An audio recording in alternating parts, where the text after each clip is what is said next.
कहानी की शुरुआत में हम जंगल के बीच पहाड़ के ऊपर एक घर देखते हैं जहां विलियम नाम का एक आदमी अकेला रहता है। अपनी रिसर्च के लिए विलियम कई महीनों से इस सुनसान जंगल में रह रहा था, लेकिन एक दिन उसे एक सांप काट लेता है जिससे वह घबरा जाता है कि कहीं जहर उसके शरीर में न फैल जाए। इसी घबराहट में उसका फोन भी पहाड़ से नीचे गिर जाता है, यानी अब वह किसी को मदद के लिए बुला नहीं सकता। इसलिए वह खुद ही अपना हाथ काटकर जहर निकालने की कोशिश करता है और जल्दी से घर आकर बहुत सारा पानी पी लेता है। कुछ देर बाद विलियम बेहोश हो जाता है। जब उसे होश आता है तो उसे बार बार हेल्यूसिनेशन होने लगते हैं, क्योंकि सांप के जहर का कुछ असर अभी भी बाकी था। इसी तरह वह 1-2 दिन तक पड़ा रहता है। एक दिन वह बाहर से हेलीकॉप्टर की आवाज सुनता है और उसकी दरवाजे पर कुछ साइंटिस्ट उसे अपने साथ ले जाने आए होते हैं। शायद बाहर की दुनिया में कोई इमरजेंसी आ गई थी, लेकिन अंदर विलियम कोई आवाज नहीं कर पाता और साइंटिस्ट यह सोचकर चले जाते हैं कि अंदर कोई नहीं है। कुछ दिनों बाद आखिरकार जहर का बचा खुचा असर भी विलियम के शरीर से निकल जाता है और वह खुद को हेल्दी महसूस करने लगता है। हालांकि हो सकता है कि उसके शरीर में अभी भी थोड़ा जहर बाकी हो। फिर भी वह अपनी गाड़ी स्टार्ट करता है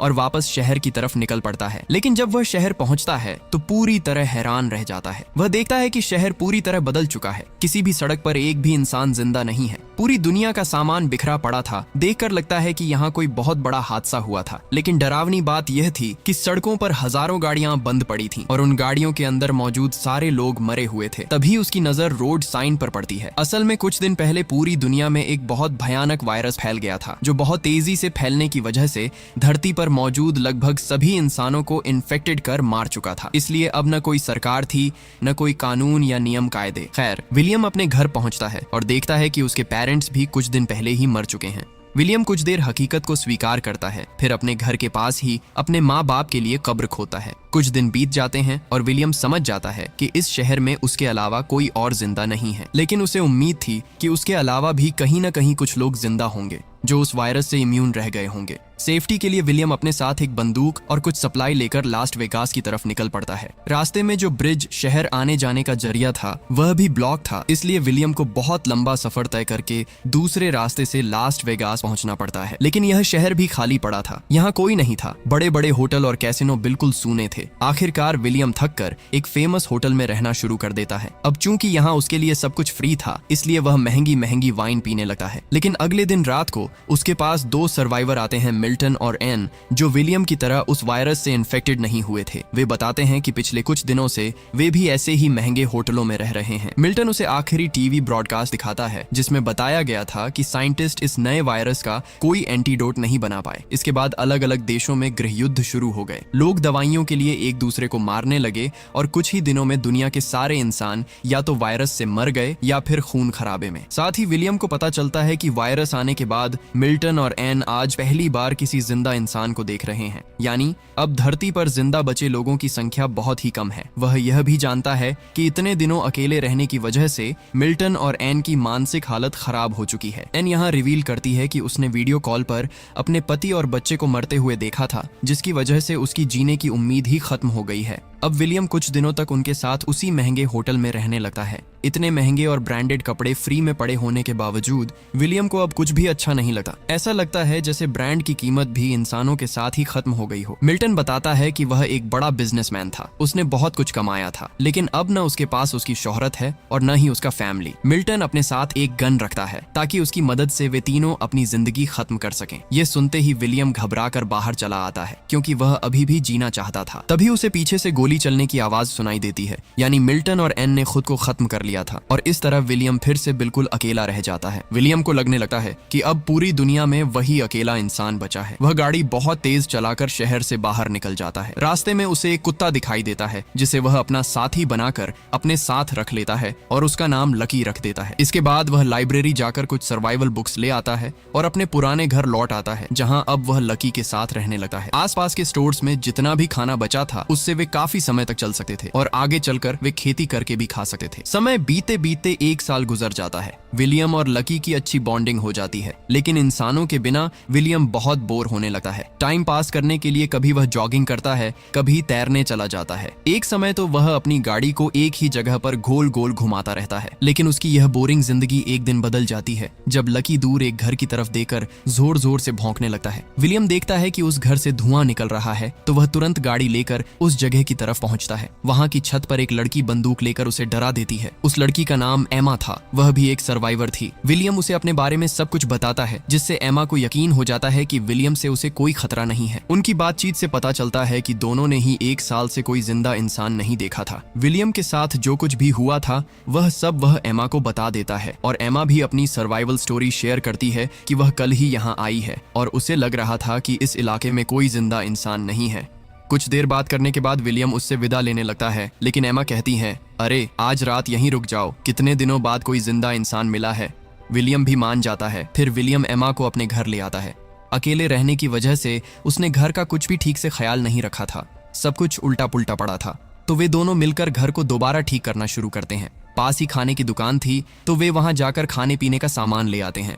अचानक इस मुलाकात से दोनों के अंदर फिर से जिंदा रहने की उम्मीद जाग जाती है। अब वे साथ में सोकर उठते हैं और रोजमर्रा के अलग अलग काम करते हैं। वे अपने अपने शौक बना लेते हैं ताकि बोर न हो। इसके अलावा वे जानते थे कि अगर वही धरती के आखिरी कपल हैं, तो आबादी बढ़ाने की जिम्मेदारी भी उन्हीं पर होगी। उधर इंसानों के खत्म हो जाने की वजह से हिंसक जानवर अब शहर तक आने लगे थे। समय के साथ विलियम अपने घर पर सोलर पैनल लगा देता है ताकि उनका घर पूरी तरह से रेडी हो जाए। कुछ ही दिनों बाद एमा प्रेग्नेंट हो जाती है। वह बहुत खुश थी, लेकिन विलियम परेशान था। वह सोच रहा था कि क्या इस पोस्ट एपोकैलिप्टिक दुनिया में बच्चे को लाना सही होगा या नहीं। ऊपर से डिलीवरी कैसे होगी, यह भी एक बड़ी चिंता थी। इसीलिए विलियम लाइब्रेरी जाकर बेबी डिलीवरी से जुड़ी किताबें पढ़ने लगता है। समय के साथ उनका घर हर तरह से सेफ हो जाता है। घर में सोलर पैनल लग चुके थे, इसलिए अब वे फ्रिज में खाना स्टोर कर सकते थे। साथ ही वे कई मुर्गियां और कुछ गायें पालना शुरू कर देते हैं, जिनसे उन्हें अंडे और दूध मिलने लगता है। उनके पास ही एक बड़ा हरा भरा गार्डन था। इंसानों के खत्म होने के बाद हवा भी अब साफ और शुद्ध हो चुकी थी, लेकिन समय के साथ उन्हें एक बड़ी प्रॉब्लम का सामना करना पड़ता है। दरअसल उनके आसपास के इलाके में चूहों की संख्या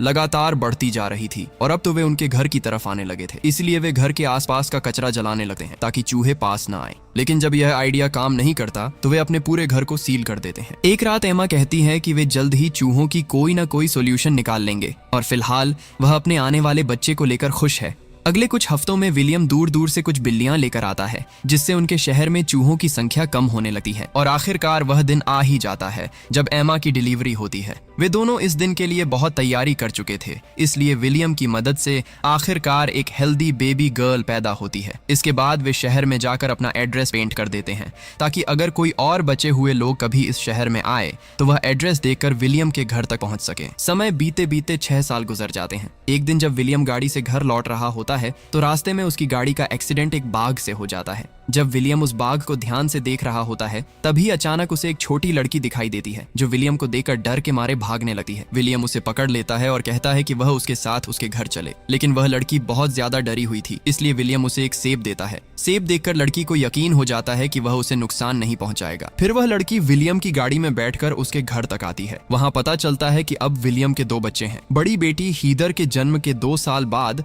उनका एक बेटा होता है जिसका नाम एलेक्स है और एमा अब तीसरे बच्चे की प्रेग्नेंट है। शायद अब पूरी दुनिया की आबादी यही 2 लोग बढ़ाने वाले हैं। खैर, खुशखबरी ये होती है कि शहर में लिखे उनके एड्रेस की वजह से 2 सर्वाइवर उनके पास पहुंच जाते हैं, लेकिन वह छोटी लड़की अब भी डरी हुई थी, इसलिए वह ट्रक से नीचे नहीं उतरती। कोई भी उसे जबरदस्ती नहीं करता। उस दिन पूरी रात वह लड़की ट्रक में ही बैठी रहती है। सुबह जब मरीना उसे खाना देने जाती है तो वह लड़की उस पर हमला करने की कोशिश करती है। तब मरीना उसे अपनी कहानी सुनाती है कि कैसे वह जॉर्ज के साथ इधर उधर जिंदा लोगों की तलाश कर रही थी और आखिरकार उन्हें विलियम का लिखा हुआ एड्रेस मिला। बातों बातों में मरीना उसे घर के अंदर ले आती है और उसे नहाने के लिए भेज देती है। इसके बाद मरीना लड़की के बैग से कुछ अजीब सी ड्राइंग्स निकालती है। साथ ही वहाँ एक लेटर भी मिलता है जिस पर लड़की का नाम ईबी लिखा होता है। मरीना वह लेटर सबको दिखाती है और बताती है कि यह लेटर ईबी की माँ ने लिखा था। उसमें लिखा था कि अगर किसी को ईबी मिले तो वह उसका ख्याल रखे, क्योंकि जब यह वायरस फैला था तब ईबी के पिता ने उसके साथ फिजिकल हैरेसमेंट किया था, जिसकी वजह से उस पर गहरा असर पड़ गया और वह किसी को भी देखकर डर जाती है। और एक दिन ईबी की माँ ने उसके पिता को मार दिया और ईबी को किसी सेफ जगह भाग जाने के लिए कहा। अब ये 5 ईबी को अपने ग्रुप में शामिल कर लेते हैं। जल्द ही एमा अपने तीसरे बच्चे को जन्म देती है जिसका नाम सैम रखा जाता है। अब उनकी फैमिली और बड़ी हो जाती है। अगले 1 साल तक वे सब खुशी खुशी साथ रहते हैं, लेकिन एक दिन उन्हें किसी के आने का संकेत मिलता है। वे सारे बच्चों को घर के अंदर भेज देते हैं और बड़े लोग हथियार लेकर देखने जाते हैं कि कौन है। तभी वे देखते हैं कि यह एक और सर्वाइवल ग्रुप है जो शहर में लिखे एम्मा के एड्रेस को देखकर यहाँ पहुंचा है। इस ग्रुप में मॉली, जीन, एजरा और उनका बेटा राइफ थे। विलियम लोग उन्हें अपने घर ले आते हैं। मॉली बताती है कि 8 सालों में उन्होंने सिर्फ 4 जिंदा लोगों को देखा है। उनके पास कोई ठिकाना नहीं था, वे इधर उधर भटकते रहे थे। तब एम्मा कहती है कि अब यही उनका घर है, यहाँ किसी चीज की कमी नहीं है और वे सब मिलकर यहाँ एक नई सोसाइटी बना सकते हैं। इस ग्रुप में मॉली एक डॉक्टर थी, यानी अगर कोई मेंबर घायल होता है तो उनके पास डॉक्टर होना किस्मत की बात थी। अगले दिन विलियम नए मेंबर्स को रूल्स समझाता है कि अब शहर और जंगल में इंसानों की गिनती बहुत कम है, इसलिए अक्सर जंगली जानवर आसपास घूमते रहते हैं। इसीलिए जब भी वे शहर में सप्लाई लेने जाएंगे तो हथियार और साथ में कोई न कोई जरूर होगा। इसके बाद सब लोग शहर के आखिरी हिस्से में जाते हैं अलग अलग चीजें लेने के लिए। पास ही एक हॉस्पिटल था और मॉली डॉक्टर होने की वजह से वहां से कई दवाइयां इकट्ठा करती है। फिर वे सारी जरूरी सप्लाई लेकर घर लौट आते हैं। यहाँ नया मेंबर जीन एक सिंगर होती है तो वह सबके लिए एक गाना गाती है। वह एजरा के बच्चे की माँ भी होती है। उधर जॉर्ज और मरीना कई सालों बाद एक दूसरे के करीब आते हैं। आने वाले महीनों में जीन और मरीना दोनों एक एक बेटी को जन्म देती हैं और इस तरह धीरे धीरे 14 साल बीत जाते हैं। अब उनका फैमिली बहुत बड़ा हो चुका होता है। आज वे अपनी बड़ी बेटी हीदर का बर्थडे सेलिब्रेट कर रहे होते हैं। यहाँ विलियम अपने ग्रुप के सभी बच्चों को पढ़ाता है ताकि उन्हें पुरानी दुनिया के बारे में सब कुछ पता रहे कि पहले जमाने में धरती पर बहुत सारे लोग रहते थे, उनका बिहेवियर कैसा था, वे क्या करते थे और आगे चलकर उन्हें किस तरह जीना चाहिए। ये सारी बातें वह बच्चों को समझाता रहता है। एक दिन वहाँ एक भयानक तूफान आता है। तभी विलियम को याद आता है कि उनका डॉग लकी घर के अंदर नहीं है। विलियम जल्दी से उसे ढूंढने बाहर निकलता है और देखता है कि बेचारा लकी एक पेड़ के नीचे दबकर मर चुका है। यह देखकर विलियम और एमा दोनों बहुत टूट जाते हैं, क्योंकि जब विलियम ने जीने की उम्मीद छोड़ दी थी तब उसे लकी मिला था, यानी एमा से भी पहले लकी उसके साथ था। वे अपने गार्डन में लकी के लिए एक कब्र बनाते हैं और उसे अपने ग्रुप का पहला मेंबर का दर्जा देते हैं। इसके बाद एक दिन जब विलियम अपने बच्चों को खेलते हुए देख रहा होता है तभी एक बाघ उनके गार्डन में घुस आता है। विलियम तुरंत अपने बच्चों को बचाने के लिए उस बाघ के सामने चला जाता है। जब तक कोई उसे बचाने आता तब तक बाघ उसे बुरी तरह घायल करके भाग जाता है। सब मिलकर विलियम को बचाने की कोशिश करते हैं। उसके शरीर से बहुत ज्यादा खून बह चुका था, लेकिन किस्मत से उनके पास डॉक्टर और दवाइयां होने की वजह से विलियम की जान बच जाती है। उधर एमा अपने गन के साथ बाघ को ढूंढकर उसे मार देती है ताकि आगे से वह बाघ किसी को नुकसान न पहुंचा सके। इसके कुछ ही हफ्तों बाद विलियम फिर से काम पर लग जाता है। अब 17 साल पूरे हो चुके हैं और सभी बच्चे काफी बड़े हो गए हैं। विलियम अपने बेटे एलेक्स और सैम को सरवाइव करने के सारे ट्रिक्स सिखा रहा था। इसी बीच एजरा का बड़ा बेटा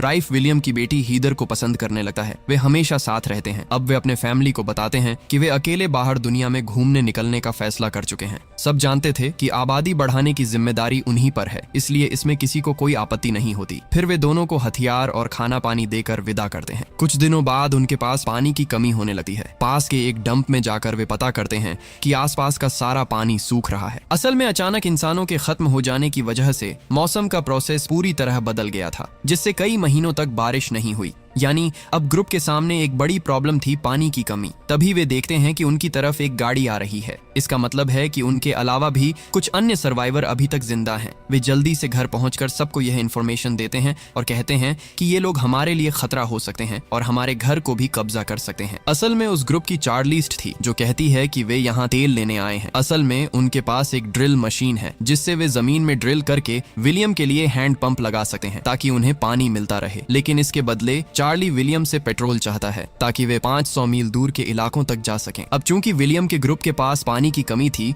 इसलिए वे इस ऑफर को मान लेते हैं। वैसे भी इतने बार टोल देकर क्या करेंगे। विलियम की बात मानते हुए चार्ली का ग्रुप किसी जगह पर ड्रिल करना शुरू कर देता है। चूंकि यह प्रोसेस पूरा होने में कई दिन लगेंगे, इसलिए चार्ली का ग्रुप अपनी वैन में रहेगा। लेकिन समय के साथ विलियम नोटिस करता है कि चार्ली कोई अच्छा इंसान नहीं है। उसकी बातों से पता चलता है कि एक समय उसने कुछ रिसोर्स के लिए कई सर्वाइवर्स को मार दिया था। ये सब जानने के बाद विलियम अपने ग्रुप से अकेले में कहता है कि चार्ली से सावधान रहें और अपने घर की सुरक्षा भी सुनिश्चित करें। एमा कहती है कि वैसे भी वे ड्रिल खत्म करने के बाद चले जाएंगे, इसलिए ज्यादा चिंता करने की जरूरत नहीं है। खैर, अगले 2 दिनों तक ड्रिलिंग जारी रहती है और आखिरकार 4 दिन बाद वे नीचे से पानी निकालने में सफल हो जाते हैं। इस पर सभी बहुत खुश होते हैं। विलियम कहता है कि अब उनका डील पूरा हो गया है और वे चार्ली का सारा पेट्रोल लेकर यहाँ से जा सकते हैं। रात को सब मिलकर सेलिब्रेट करते हैं। हालांकि विलियम तनाव में था क्योंकि उसे लग रहा था कि चार्ली एक खतरनाक इंसान है और इतना आसान नहीं जाएगा। रात को सब सो जाते हैं, तभी विलियम बाहर से किसी की चीख सुनता है। वह बाहर निकलकर देखता है कि चार्ली एक कमरे से बाहर आता है और बाहर उसका दोस्त साइलस पहरा दे रहा है ताकि अगर कोई आता है तो उसे तुरंत इशारा कर सके। विलियम तेजी से उस कमरे में जाता है जहां ईबी रो रही होती है। चार्ली ने उसके साथ जबरदस्ती की थी। विलियम तुरंत यह बात अपने ग्रुप को बताता है। अब बाकी मेंबर्स कहते हैं कि चार्ली के ग्रुप के पास बहुत सारे हथियार हैं और उन्होंने उसे यह कहते हुए भी सुना था कि वह अब यहाँ से जाने वाला नहीं है। तब विलियम कहता है, फिर तो उसे मारना ही पड़ेगा, वरना मैं अपने ग्रुप के लोगों को ऐसे ही हैरेस होते हुए नहीं देख सकता। आज उसने ईबी के साथ किया है, कल किसी और के साथ करेगा। बाकी लोग उसकी बात से सहमत तो होते हैं, लेकिन साथ ही डिस्कस करते हैं कि वैसे भी अब दुनिया में इंसान बहुत कम बचे हैं, इसलिए किसी को मारना सही नहीं है। मगर विलियम समझाता है कि अगर वे चार्ली को नहीं रोकेंगे तो उनकी फैमिली सेफ नहीं रहेगी। आखिरकार सब मान जाते हैं कि अगर चार्ली को मार दिया जाए तो उसके ग्रुप के बाकी लोग शायद कुछ नहीं करेंगे। प्लान के मुताबिक रात में वे चार्ली को चारों तरफ से घेर लेते हैं। चार्ली के ग्रुप को पता भी नहीं चलता और विलियम चार्ली को सीधे मार देता है। हालांकि विलियम को बहुत बुरा लगता है क्योंकि यह पहली बार था जब उसने किसी की जान ली थी, लेकिन उसने यह अपने ग्रुप की सुरक्षा के लिए किया। अगली सुबह विलियम का ग्रुप चार्ली के ग्रुप को बता देता है कि वे बदला लेने के बारे में न सोचें। अगर वे चाहें तो यहीं रह सकते हैं, लेकिन उन्हें सबके साथ मिलकर काम करना होगा और अगर वे जाना चाहते हैं तो अभी हमेशा के लिए जा सकते हैं। चार्ली के ग्रुप के ज्यादातर लोग यहीं रहने का फैसला करते हैं, लेकिन चार्ली का बेस्ट फ्रेंड साइलस बहुत गुस्से में होता है। उसे विलियम से नफरत हो जाती है क्योंकि उसकी नजर में उन्होंने उसके दोस्त चार्ली को अचानक हमला करके मार दिया था। उसे डर था कि कहीं वह दोबारा किसी पर हमला न कर दे। चार्ली के साथी बताते हैं कि वे पहले से ही जानते थे कि चार्ली बुरा इंसान था, वह लीडर होने का गलत फायदा उठाता था। इसके अलावा वह अपने ही ग्रुप की औरतों के साथ भी ऐसा ही करता था, इसलिए अब वे खुश थे कि वह मर चुका है। साइलस ही अकेला था जो चार्ली की मौत पर दुखी था, इसलिए विलियम उसे ग्रुप से बाहर निकाल देता है। थोड़ी देर बाद साइलस वापस आने की कोशिश करता है क्योंकि उसका पूरा ग्रुप तो यहीं रह गया था और वह बाहर अकेला कैसे सरवाइव करता, लेकिन विलियम उसे अंदर आने नहीं देता क्योंकि साइलस चार्ली के गलत कामों में उसका साथ देता था। सजा के तौर पर उसे हमेशा के लिए वहां से निकाल दिया जाता है। समय और आगे बढ़ता है और अब पूरे 20 साल बीत चुके होते हैं। इंसानों के बिना पूरी धरती पूरी तरह बदल चुकी थी। विलियम के ग्रुप के सारे बच्चे मिलकर एक प्लेन बनाने पर काम करने लगते हैं। विलियम का बेटा कहता है कि कुछ समय में वे इस प्लेन को पूरी तरह परफेक्ट कर देंगे, जिससे वे पहाड़ से आसानी से नीचे आ जा सकेंगे। लेकिन कुछ समय बाद देखा जाता है कि उनके ग्रुप के मेंबर्स एक एक करके बीमार पड़ने लगते हैं। जल्दी ही उन्हें एहसास होता है कि आधे से ज्यादा लोग फिर से वायरस से इन्फेक्टेड हो चुके हैं और उनमें वही सिम्पटम्स दिख रहे थे जो 20 साल पहले उस वायरस में थे। डॉक्टर मॉली बताती है कि हालांकि वे पहले वाले वायरस से इम्यून हो चुके थे, लेकिन समय के साथ वह वायरस और इवॉल्व हो गया है। हालांकि इस नए वायरस का असर इतना पावरफुल नहीं है और वे जल्दी ही इसका कोई न कोई इलाज निकाल लेंगे। जो मेंबर्स अभी ठीक थे वे बीमार लोगों की देखभाल करने लगते हैं। यहाँ विलियम के बेटे सैम की हालत सबसे ज्यादा खराब थी, जिससे सब बहुत टेंशन में थे। इसी बीच एक दिन अचानक उनकी बेटी हीदर अकेले घर लौट आती है, जो राइफ के साथ बाहर गई थी। हीदर अपने सफर की घटनाएं बताती रहती है। वह कहती है कि उसने गाड़ी लेकर शहर के अंदर और बहुत दूर दूर तक का सफर किया। वे रोज नए नए जगहों पर जाकर जिंदा लोगों की तलाश कर रहे थे, लेकिन हर घर हर शहर में उन्हें कोई नहीं मिला। वे कोशिश कर रहे थे कि कहीं कोई जिंदा इंसान मिल जाए। लेकिन एक दिन जब वे किसी पहाड़ पर कैंपिंग कर रहे थे, तभी उन्होंने एक आदमी को देखा। वे उसका पीछा करने लगे, लेकिन तब तक वह आदमी वहां से निकल चुका था। कुछ समय बाद वही आदमी पीछे से आता है और राइफ पर चाकू रख देता है और हमें पता चलता है कि वह कोई और नहीं बल्कि साइलस था, वही चार्ली का बेस्ट फ्रेंड जिसे विलियम ने पहले बाहर निकाल दिया था। बदले की भावना में साइलस राइफ को मार देता है और हीदर भी उसकी मदद करती है। हीदर राइफ के पास पहुंचती है, लेकिन तब तक बहुत देर हो चुकी थी। तुरंत इलाज न मिलने की वजह से राइफ वहीं मर जाता है। उन्हें तीर के पास दफन किया जाता है। इसके बाद हीदर घर लौटी है। रास्ते में गाड़ी का तेल खत्म होने की वजह से उसे बाकी का रास्ता पैदल ही तय करना पड़ता है। यहीं से हीदर को पता चलता है कि उनके अधिकांश ग्रुप के मेंबर्स फिर से उसी वायरस से इन्फेक्टेड हो गए हैं। हालांकि ये वेरिएंट पहले जितना पावरफुल नहीं था। डॉक्टर मॉली उनके इलाज के लिए सैम का बुखार कम करने हेतु उसे ठंडे पानी में डुबोती है। कुछ ही समय बाद डॉक्टर मॉली द्वारा दी गई दवाइयां लेने से सभी फिर से स्वस्थ हो जाते हैं, लेकिन यह दवा सैम पर असर नहीं करती। सैम अपने माता पिता से आखिरी बार बात करके दुनिया छोड़ देता है। इन सब घटनाओं के बाद विलियम पूरी तरह टूट जाता है। सैम के अलावा उनके ग्रुप के 3 और मेंबर भी मर चुके होते हैं। एमा विलियम को समझाती है कि जब हमारे पास कुछ भी नहीं था तब भी सिर्फ हम दोनों साथ थे। आज हमारे पास एक पूरा ग्रुप है और हम ही भविष्य की दुनिया की आबादी बढ़ाने वाले हैं। अब विलियम हिम्मत नहीं हारता और ग्रुप के बच्चों को आगे के लिए तैयार करने लगता है। एक दिन वह पहाड़ की चोटी पर जाकर सूर्योदय देखता है और उसे एहसास होता है कि 20 साल में दुनिया कितनी बदल चुकी है। वह लौटकर बच्चों को एक स्पीच देता है कि अब तक वे गलत रास्ते पर चल रहे थे। वे पुरानी दुनिया जैसा बनना चाहते थे, लेकिन अब दुनिया पहले जैसी नहीं रही। इसलिए अब से उन्हें प्रकृति के हिसाब से जीना सीखना होगा। प्रकृति ही उन्हें सिखाएगी कि इस नई दुनिया और नए मौसम में कैसे रहना है। इसके बाद वे रेडियो को फिर से चालू करते हैं ताकि आपस में कम्युनिकेशन कर सकें। वे एक नई सोसाइटी बनाते हैं, सोशल इवेंट्स रखते हैं ताकि बच्चे समझ सकें कि इंसान एक सोशल जीव होता है। वे आसपास के शहरों को अपने हिसाब से रेनोवेट करते हैं। धीरे धीरे इस नई दुनिया में 50 साल बीत जाते हैं। बूढ़ा विलियम अपने पोते से कहता है कि यह नई मानव सभ्यता उन्हीं की नस्ल से निकली है और अब इसे आगे बढ़ाने की जिम्मेदारी उसी की है। और यहीं इस मूवी का अंत हो जाता है।